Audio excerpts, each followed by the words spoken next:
Өзеннің қатты ағысына қарамастан осы маңдағы тұрғындар күнде келіп суға шомылуда. Нәтижесінде 13 маусым күні қайғылы жағдай орын алды. Бірден 2 бала суға кетіп отыр. Абырой болғанда бір аман қалды, ал бір 9 жасар жасөспірім қаза тауып отыр. Сағат 16:20-да спирт зауыты маңындағы Талас өзеніне 2 жасөспірім ата-ана рұқсатынсыз шомылуға келген. Күннің ыстығына шыдамай тыйым салынған жерде шомылып жүрген 9 жасар балаларда судың қатты ағысы алып кеткен. Сол маңдағы құтқарушылар көріп қалып, нәтижесінде бір баланы жағаға алып шығып үлгерген, екіншісін қатты ағыс салдарынан құтқарып үлгермеген. Жедел құтқару жасағына хабар түскен соң іздестіру жұмыстары соңында оқиға болған жерден 1 шақырым жерде баланың мәйіті табылды. Кешегі жағдай болды. 2 жұмысқа келдік осында. Обедтен кейін қайта 2 жас баланы ақпараттан байқадық мына жерден.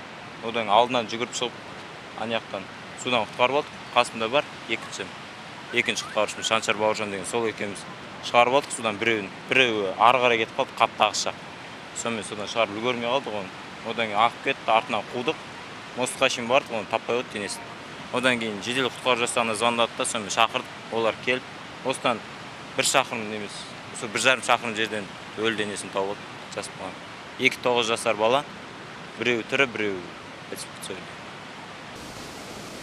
Сондай-ақ 6 маусым күні Қырғызстан Республикасында 2009 жылы туылған 7 жасар қыз Талас өзеніне батып кеткен. Көрші ел 14 маусым күні Тараз қаласындағы төтенше жағдай департаментіне жедел хат жолдаған. Қыздың мәйіті өз елінде табылмаған соң, қатты ағыстан Тараз қаласындағы Талас өзеніне өтіп кетуі мүмкін деген болжам бар, дейді жедел құтқару жасағының жетекшісі.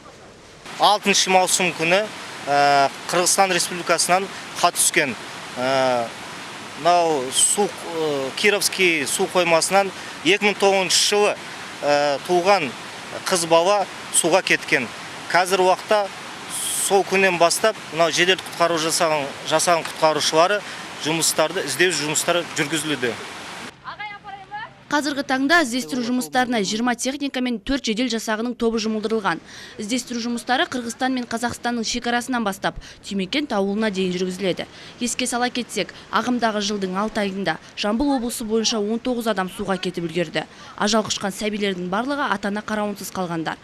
Сондықтан мамандар балаларды бақылаусыз қалдырмауды ескертеді. Жансұлу Дүйсенәлі, Серік Тәжібаев, 7-7 Ньюс.